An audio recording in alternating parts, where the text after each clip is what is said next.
En imágenes, los dos candidatos de 6 que habían por la primera vuelta en la contienda por la Casa de Nariño, por la Casa Presidencial en Colombia. Allí estaban ellos dos el próximo 19 de junio. Uno de ellos será el próximo presidente de la Nación para los próximos 4 años. A partir de conocerse ese resultado con una amplia ventaja que daba Gustavo Petro sobre su contendor Rodolfo Hernández, más de 12 puntos de diferencia. ¿Cómo se mueve hoy el país político electoral?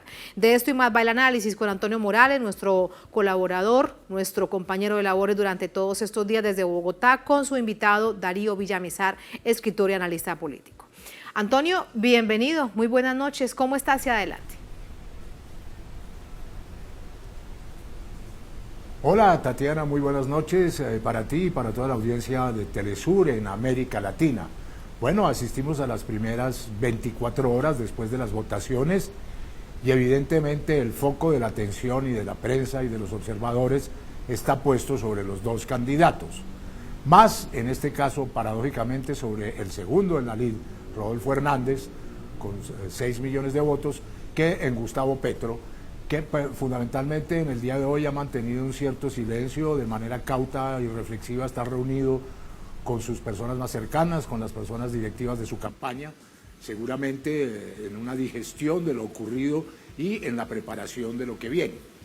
Por el lado de Rodolfo Hernández, pues pasan cosas un poco paradójicas y contradictorias, mientras en el día de ayer y hoy se han sumado oficialmente a su campaña todos los sectores de los partidos de la hegemonía colombiana histórica, valga decir, el uribismo a través de Fico Gutiérrez, el partido de la U, buena parte del Partido Liberal y el Partido Conservador, que han anunciado a través de sus vocerías ese apoyo a Rodolfo Hernández, el propio candidato Hernández desde su cocina, donde despacha por tácticas publicitarias que parece que le han dado réditos, ha dicho que él recibe con mucho cariño los votos que le den, pero que él no tiene nada que ver con esas alianzas. Es decir, es una situación verdaderamente extraña. Es como si uno recibe en casa a unos invitados y dice que no son sus invitados.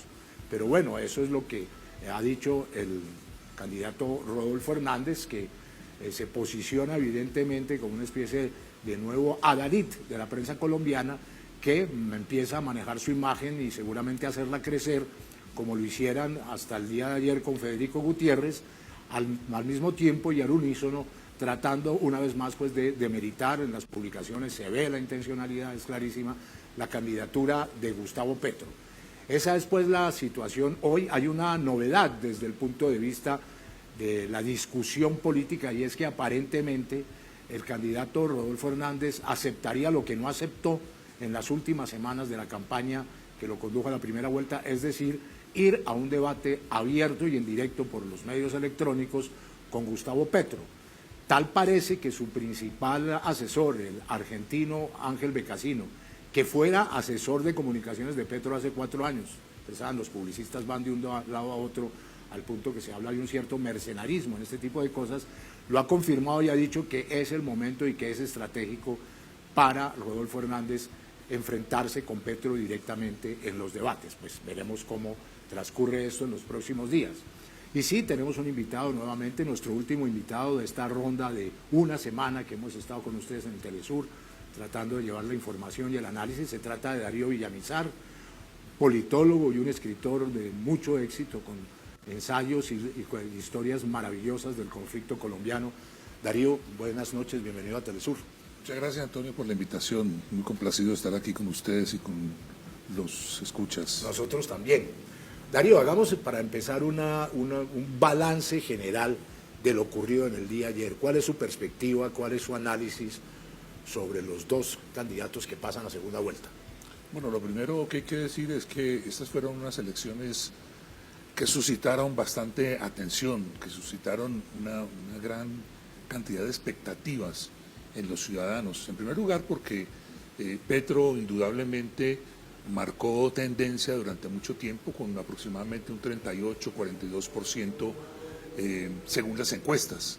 En esas mismas encuestas, en un segundo lugar siempre estaba Federico Gutiérrez, con un aproximado de un 18%, 20, no pasaba más, y más abajo, siempre durante mucho tiempo, estuvo el ingeniero Rodolfo Hernández, el ingeniero es como se le dice ahora, Sí. ¿no? El ingeniero entonces tenía un 12, un 13%, un 9%, es decir, de ahí no se movía, pero resultó sorpresivo que en las 2 últimas semanas las encuestas, mientras se podían transmitir resultados de encuestas, las encuestas señalaron que Rodolfo Hernández iba en un crecimiento acelerado, alcanzando rápidamente al segundo, que era Fico Gutiérrez, ¿no? Esto al parecer, según encuestas que realizaron las propias campañas ya en la última semana, cuando no se podían dar a conocer esos resultados, Sí. al parecer el ingeniero Rodolfo Hernández ya superaba y lograba un segundo lugar, que fue efectivamente lo que se confirmó ayer en los resultados, unos resultados del 40% para Gustavo Petro, como habían indicado Más o menos las era el elecciones, promedio, más o sí. menos, lo que para muchos significa que ese era el techo y ese ha sido y ese sería el techo de Gustavo Petro, ¿no? A propósito de eso, Darío, se entiende que Petro tiene que conseguir por lo menos 1,5 millones de votos más, y Rodolfo Hernández por lo menos 4 millones, para que se pudieran disputar de una manera equilibrada, que parece que es lo que va a ocurrir las elecciones el 19 de junio. ¿Cómo piensa usted, empecemos por Petro, que puede lograr unos votos que, habiendo llegado a lo que usted llama ese techo, del cual, pues, desde el punto de vista de las fuerzas que verdaderamente lo acompañan, no se ve qué otro apoyo puede llegar? ¿De dónde los va a sacar? Yo creo que Petro tiene que insistir mucho en sus propuestas políticas. Sí. Es decir, esa ha sido su gran fortaleza.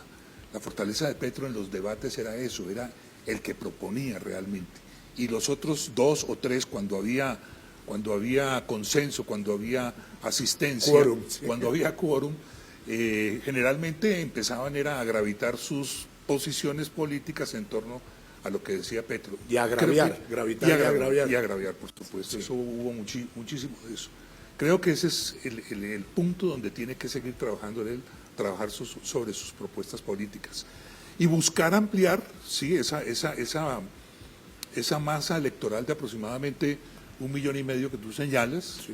que son necesarios, pues si no, no va a ganar, ¿no? Con base en una propuesta, en insistir en sus propuestas de justicia social, de un capitalismo moderado, es decir, esas son como las principales fortalezas del programa de Gustavo Petro. El ingeniero Sí. Rodolfo Hernández la va a tener un poco más difícil porque su programa es muy difuso, ¿no? Es decir, es muy complejo encontrarle una tesis política sustentada y que realmente sea factible, realizable, ¿no? El ingeniero va a tener que seguir jugando un poco con su personalidad, ¿no? Con la simplicidad que mostró durante toda la campaña, que es un poco lo que mucha gente está buscando también.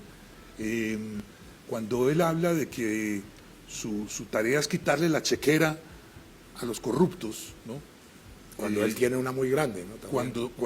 Cuando él habla de que hay que acabar con la robadera, eso es un poco no solamente el léxico del común de las personas, sino lo que están pensando muchas personas.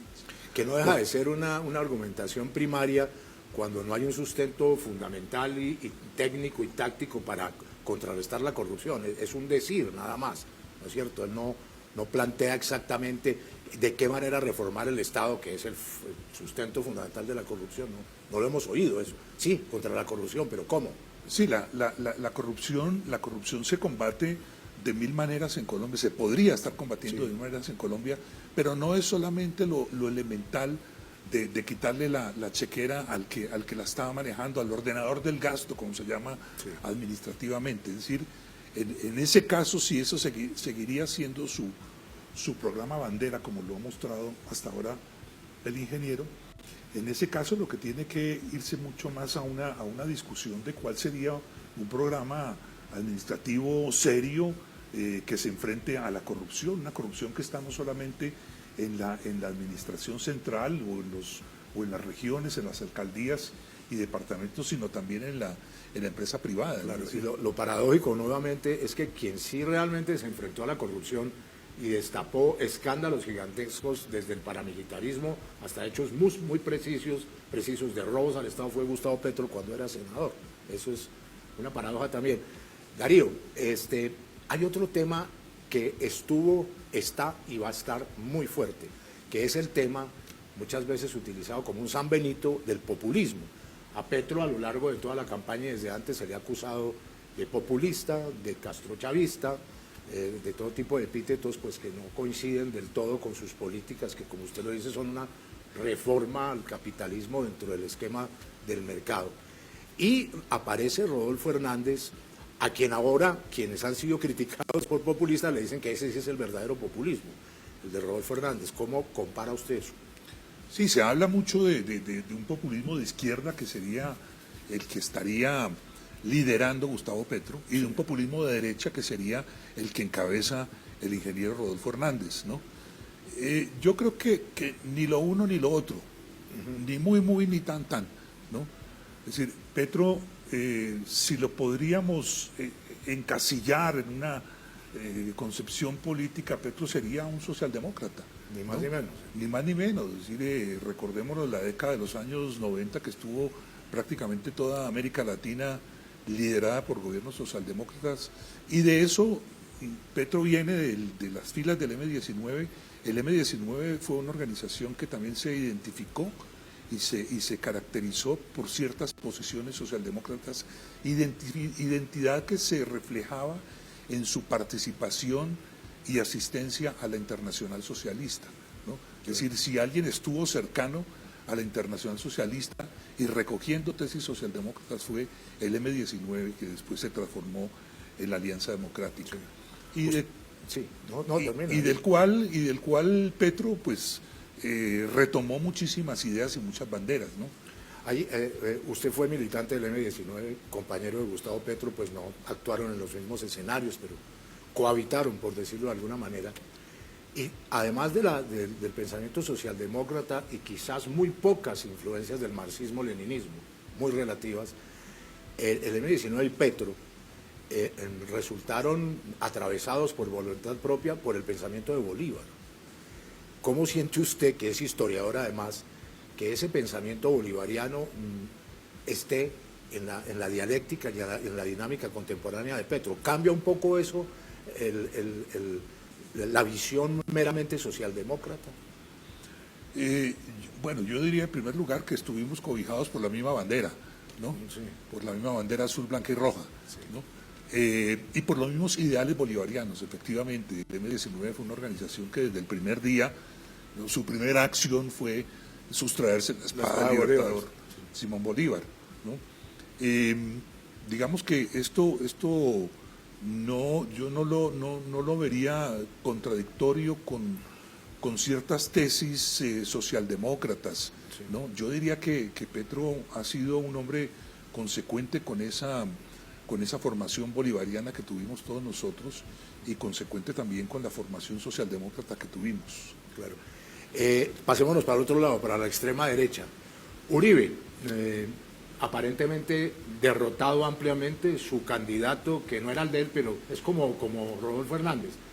Uribe nunca apoyó a Federico Gutiérrez, pero era el candidato del continuismo de Uribe. Otro tanto más o menos está por pasar con Rodolfo Hernández. Uribe resulta, pues, a través de Federico Gutiérrez, con muy pocos votos, con un 23% de la votación, unido además a él todos los sectores de la política tradicional, liberales, conservadores, etcétera.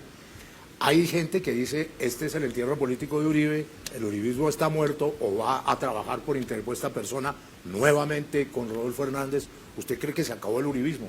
No, yo no creo. Yo creo que ahí, pues, Colombia tiene unas fuertes raíces de derecha, ¿no?, demostradas históricamente. El uribismo fue un proyecto que logró consolidarse durante los dos gobiernos de Uribe, durante el gobierno de Duque, claro, claramente, ¿no? Y no ha sido derrotado. Es decir, este paso de votantes, como lo dijo Fico, que haría a Rodolfo Hernández, es un poco intentar mantener Ahora, el ingeniero Rodolfo Hernández puede decir 10 veces que no va a aceptar la votación de Fico, pero de hecho esos votos van, en su gran mayoría, en su casi totalidad, van a estar al lado de Rodolfo Hernández. Y si fuera presidente Rodolfo Hernández, eso implica que le debe eso a los y que se va a convertir finalmente en puestos, en ministerios, en cosas de ese tipo. Si es que fuera presidente, hay que tener en claro una cosa en este momento. Estamos hablando mucho de Rodolfo Hernández porque es noticia, porque es una novedad, pero lo cierto es que Petro ganó las elecciones con el 40% y su opción de ganar las elecciones sigue no solamente viva, sino vivísima, es decir, está cerca. Que se hayan cerrado los márgenes es cierto, pero pues el ganador es Petro. Exactamente, yo creo que es importante recordar, Petro viene en un ascenso muy significativo. A Petro lo califican como la izquierda, ¿no? Yo no creería tanto en esa calificación porque el pacto histórico recoge una gran cantidad de sectores sociales, movimientos políticos, algunos partidos sí históricamente de izquierda como el Partido Comunista, como el Partido Comunes que es el partido... El propio Polo Democrático también. El Polo Democrático, ¿no? Pero recoge otros muchísimos sectores liberales, por ejemplo, Partido Verde, movimientos sociales, movimientos de negritudes, indígenas, ¿no? Entonces, encasillarlo ahí no, pero es un movimiento que viene creciendo de una forma vertiginosa. En el 2010 esa llamada izquierda alcanzó un 9%, y para 2018 ya era el 25%, y ahora es el 40%, ¿no? Es decir, hay un crecimiento bastante acelerado que no se puede negar, que es indiscutible. Para terminar rápidamente, para seguir con Tatiana en Caracas, nos queda solamente una parte del abanico, el centro. Una debacle, de alguna manera, con 800.000 votos, no llegan al 5% de la votación. Su candidato Sergio Fajardo se licuó completamente. ¿Qué opina usted de eso? ¿Y para dónde van esos votos? El centro sí, efectivamente 900.000 votos. Sí. Hoy ya el centro Esperanza, como se llama, ya dijeron que sus distintos componentes, cada uno puede buscar votar como quiera, el camino que quiera, ¿no? De manera que yo creo que van a ir algunos votos hacia la campaña de Petro, buena no parte. Muchos, yo diría que puede ser un 40%, ¿no? Y los otros se van o se quedarán en la abstención, o los otros se quedarán apoyando la candidatura de Rodolfo Hernández. Bueno, hemos terminado nuestra intervención en estos momentos. Nos veremos quizás muy pronto, en las próximas elecciones muy probablemente. Darío Villamizar, muchísimas gracias. Adelante, Tatiana, en Telesur Caracas. Muchas gracias, gracias a ti, Antonio, gracias, escritor, un placer escucharlo siempre. Antonio, nos encontramos pronto. 3 semanas pasan volando para la segunda vuelta presidencial. Chao. Un abrazo, chao, muchas gracias.